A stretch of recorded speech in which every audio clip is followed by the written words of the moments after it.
Hello, friends, and welcome to episode 9 of the Stained Glass Podcast. I am your host, Jessica Spurlock. On today's episode, you will hear part 1 of my story dealing with my daughter's illness. Let's get started.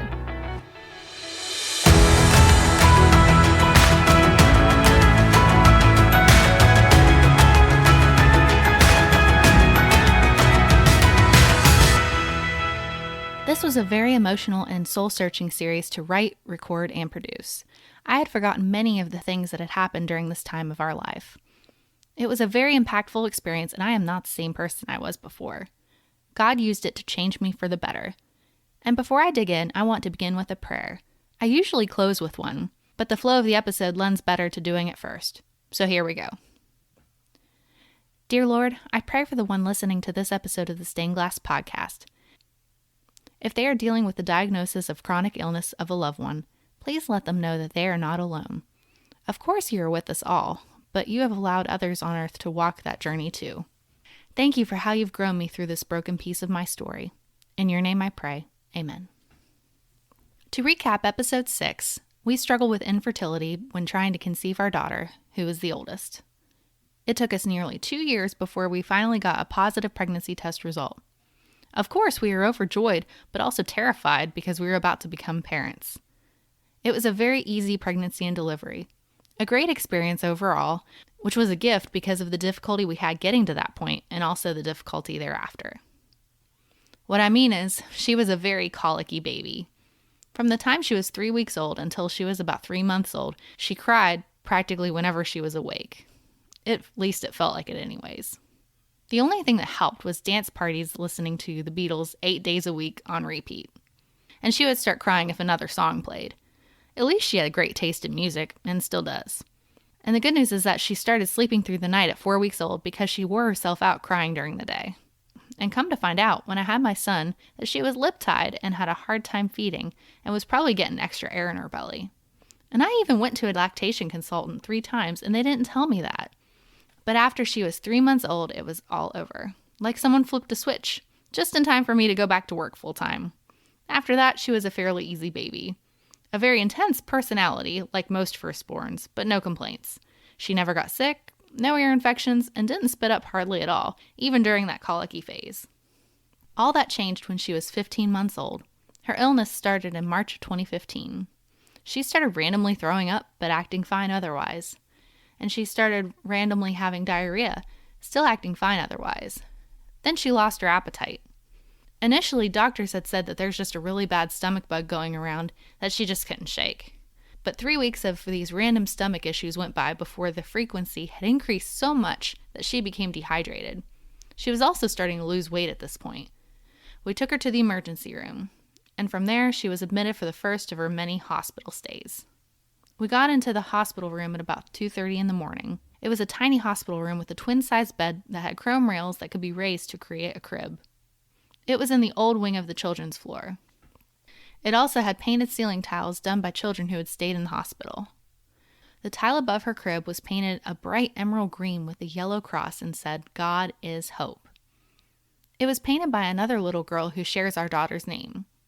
Since I slept in the crib with my daughter, it was the last thing I saw before going to sleep that night. God was reminding me that He is hope. I snapped a picture with my phone and we fell asleep. The next morning, they decided to run some testing on her stool to see if they can get answers for why she was so sick. And of course, since they were waiting for her to poop, she didn't. For almost 2 days. And then when she was sitting on my lap, all of a sudden there was a popping sound coming from her diaper. And the next thing I knew, I was covered from my hips to my ankles in a puddle of poop. My husband grabbed the resident to come get a sample that they were waiting so desperately for. And of course, while my daughter had really delivered on this request, it was laughable that they came in with a Q-tip-sized spoon and got what they needed. So you know how when a baby poops sometimes in their clothes, you don't even bother trying to clean it and just toss it out? I mean, we've all done it. That's exactly what I did with my pants. I don't think that smell would have ever come clean. Anyways, the first test they ran came back positive for C. diff and cholera, and I'm pretty sure that my 15-month-old daughter hadn't drank out of any creeks lately. I mean, especially in the middle of winter. They tested it again, and it only came back positive for C. diff this time. For those of you who don't know, C. diff is a bacterium that can cause inflammation of the colon. It's usually caused by taking antibiotics that disrupt the normal balance of bacteria in the gut, allowing C. diff to grow and produce toxins that can damage the lining of your colon. They decided not to treat her for C. diff because that test is not accurate for children under 5. It was not likely that she had C. diff because she had never been on any antibiotics, ever. So since she hadn't got sick in over 24 hours, they decided to send us home with no other instruction or treatment other than to see her pediatrician the next day. And of course, she vomits twice on the way home from the hospital. Go figure. The next day, we go see her pediatrician. We recap all the fun at the hospital, poop puddle included. And she decided to go ahead and treat her for C. diff, since this illness had been going on long enough and we needed to try something. After a day of treating her with the antibiotics for C. diff, she started to get worse. She had lots more diarrhea, and after dinner, while changing her diaper, I noticed that her stomach was so bloated, it looked and felt like a watermelon. It caused her lots of pain when anyone pressed on it. So we rushed her immediately to the doctor's aftercare office, and they checked her into the hospital immediately. They were worried about something called toxic megacolon, which is a life-threatening complication of C. diff that can cause the large intestines to become so inflamed they become necrotic and need to be removed surgically. They immediately performed an abdominal x-ray and praised the Lord that she did not have that. And they also did some blood work at this time. What they did find in her blood work was an increased white blood cell level, specifically the eosinophils. What's? Eosinophils. You're going to hear that word a lot in this series. Eosinophils are a type of white blood cell responsible for fighting off infections such as parasites or allergies. Your absolute eosinophil count, or AEC, goes up when encountering these parasites or allergens. Normal levels are about 200 to 400 or 0.2 to 0.4, depending on the scale your lab uses. So keep that in mind when we discuss her levels throughout this series. Her levels were around 8,000 at this point, so pretty high. At this point, the allergist-immunologist on staff consulted on our case. She had a diagnosis in mind, but we'll get to that later. But we had to go through the differential diagnosis process first. That means that you cross off the list every other possible, more common thing that it could be. This particular condition is rare. There's a saying in medicine that goes something like, when you hear hoofbeats, think horses, not zebras. We are still in the old wing of the children's floor, but in a much smaller room this time and with a regular-sized crib, which I still shared with my daughter. She didn't want to sleep alone, which was understandable. And since she tested positive and was being treated for C. diff, we were under contact precautions, which meant that we couldn't go to the playroom or anywhere else in the hospital. I could tell she had cabin fever being in that tiny room, but she didn't have the energy to do much anyways. Since our daughter wouldn't let me leave her alone in the room, my husband got to walk around and explore the hospital a bit more since we were there for longer this time. He found an amazing gift shop on the same floor that we were on, which was basically a boutique toy store, and all of the proceeds went to benefit the children's hospital. They had all kinds of high-end Melissa & Doug toys and other brands there, and it was run by this very kind woman named Krista. She was a blessing to us during this hospital stay and very encouraging to my husband, as he was able to get out of the room.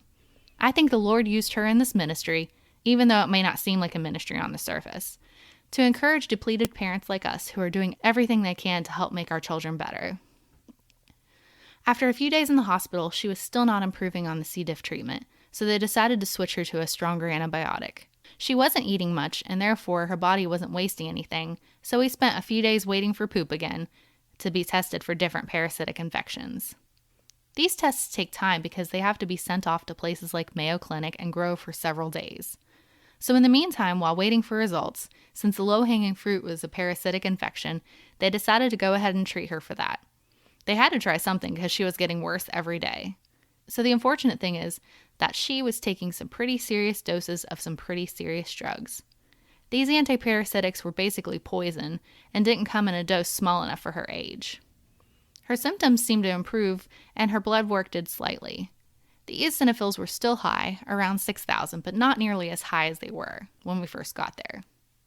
As we learned later, this AEC could fluctuate greatly in a short period of time. After 5 days, a friend of mine from college was our night nurse, and also happened to be the charge nurse that shift. She got us into one of the brand new hospital rooms that just opened during our stay. It was so much bigger. It had a couch bed for parents, a private bathroom with a shower, a larger TV, an armchair with a table, and a closet. It felt like we were staying at the Ritz after being in the old wing of the hospital for 5 days. And my daughter celebrated Easter in the hospital. There was a bell choir from a local church that came and played for the patients. The Easter Bunny even came by, but she had to wave from the room to him in the hallway because of the contact precautions. And after a 9-day hospital stay, they sent us home with orders to repeat the blood work. A week and a half later, we followed up with blood work as ordered by the hospitalist. I got a call from the pediatrician to come into the office immediately for an appointment. She informed us of the results. The eosinophil levels had gone back up to 12,000, which was higher, and some of our inflammation markers had gone even higher. She told us that we were being admitted into another hospital, one with a pediatric infectious disease specialist, which sounded like a great idea at the time. She gives us a packet of all the records and results in case they needed them. We packed our bags and off we went to a different hospital.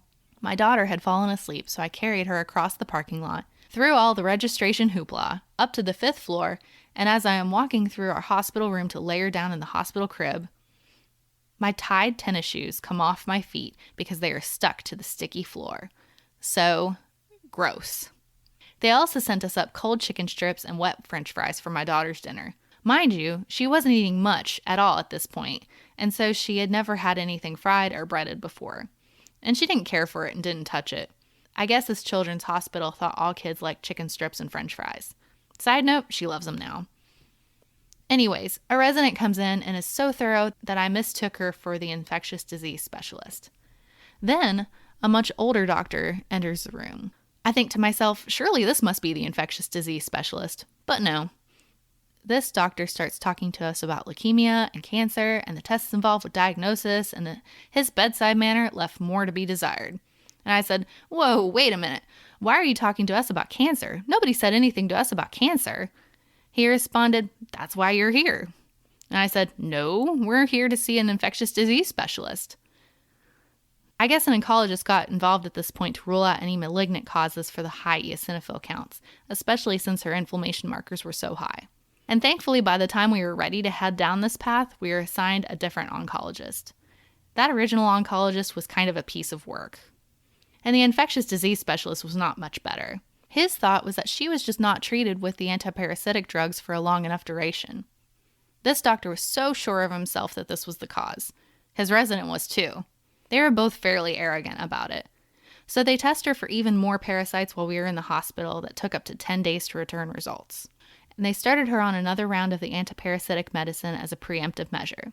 This time for 7 days instead of 5. After 5 days of being in the hospital, we were sent home. I'll also note that the specialist or no other attending physicians, except our new oncologist, rounded on us while we were in the hospital, or even checked in on us, for 5 days. There were other things that happened that were just totally ridiculous. So we decided to have the bone marrow biopsy done, but after that we were finished with that hospital. It was the best way to truly rule out cancer. She also had several x-rays and imaging of her major joints in her body to look for signs of cancer. They had to strap her down to the x-ray table and spread her legs so far apart that she was screaming in pain and discomfort so much. Now this is one of the 2 times that I have ever had to leave the room so I wouldn't fall apart in front of her or anyone else. She had other blood tests done and lots of other pathologists looked at the blood under microscopes, but all of these tests were inconclusive. We had scheduled the bone marrow biopsy for 2 weeks later. We are in a holding pattern. Test results were not due for another week from the parasite cultures. We are supposed to repeat blood work in a week. Her bone marrow biopsy was scheduled in 2 weeks. We are supposed to see the immunology specialist who consulted on her case in a little over 2 weeks. And unfortunately, during this time of waiting, her stomach issues returned. She had also grown so weak that she stopped walking upright and walked around on her knees instead. She was scared to sleep alone, and I was scared to leave her alone in case she got sick while we were asleep. So I laid down with her on the couch every night when we went to sleep. And I didn't realize that we were so smart when we chose a leather sofa and a house with hardwood floors throughout. 2 words: easier cleanup. Those of you with children or parents know exactly what I'm talking about. So a week later, we returned to this hospital after her medicine was finished, and we rechecked her blood work. It was worse, around 15,000 eosinophils. And the arrogant resident came to us with his tail between his legs to let us know that every single parasite test returned negative results. The infectious disease specialist didn't even show up to tell us he was wrong. He sent his resident. Now, I can respect a doctor or anyone else who admits that they do not know or don't have all the answers yet, but not one who acts like they know everything and then they turn up to be wrong. My daughter was basically poisoned for no reason, and she was getting worse. They set us up a return visit to see a GI specialist, but we decided that we were done with that hospital, except for getting the bone marrow biopsy done. Our pediatrician was appalled at the lack of care we were getting there and started the ball rolling to get her into the bigger children's hospital 2.5 hours away in another state. This larger children's hospital was in Columbus, Ohio, and they were in the loop and on board with her treatment plan while she was at the other local hospital.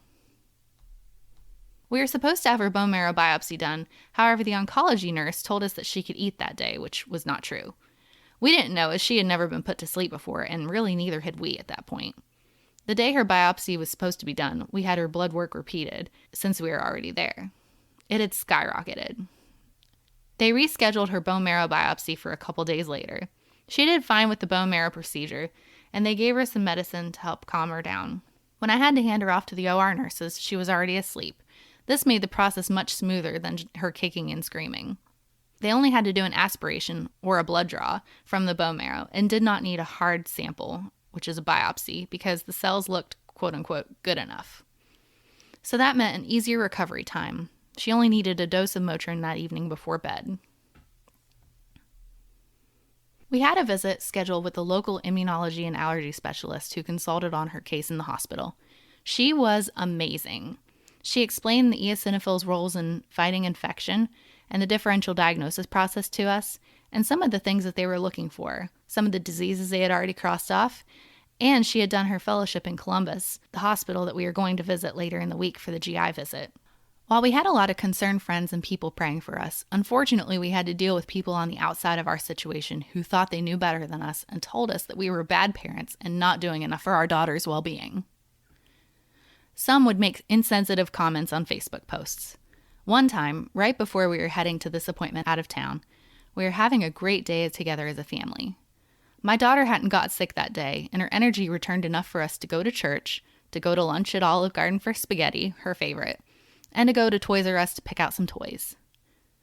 While we were browsing in the sports section of Toys R Us, we received a phone call from someone who had a groupthink opinion based solely on what little detail they saw me post on Facebook. Told us we weren't doing enough for our daughter and the West Virginia doctors are terrible and we needed to go somewhere else. Which we told this person we were doing in a couple of days, but we still had to hear all about how we were failing our daughter from those who thought they knew better but really had no idea. Needless to say, that phone call ruined the first great day we'd had in months. We were at the mercy of test results that took days, even weeks, to return results, and the doctors were doing the best they can with what little information they had at the time. And the experts at Columbus and Cincinnati and the NIH were extremely complimentary of the workup she received back home and how quickly we had gotten through the differential diagnosis process. And yes, you heard correctly, the National Institute of Health even got involved. But more on that in the next episode. Some folks turn their noses up at local physicians, and sometimes that's warranted. But in this case, they were very thorough. And it was so much easier being 20 to 40 minutes away from home, rather than being 2.5 to 3.5 hours away, which I'll get into part 2 of this broken piece of my story.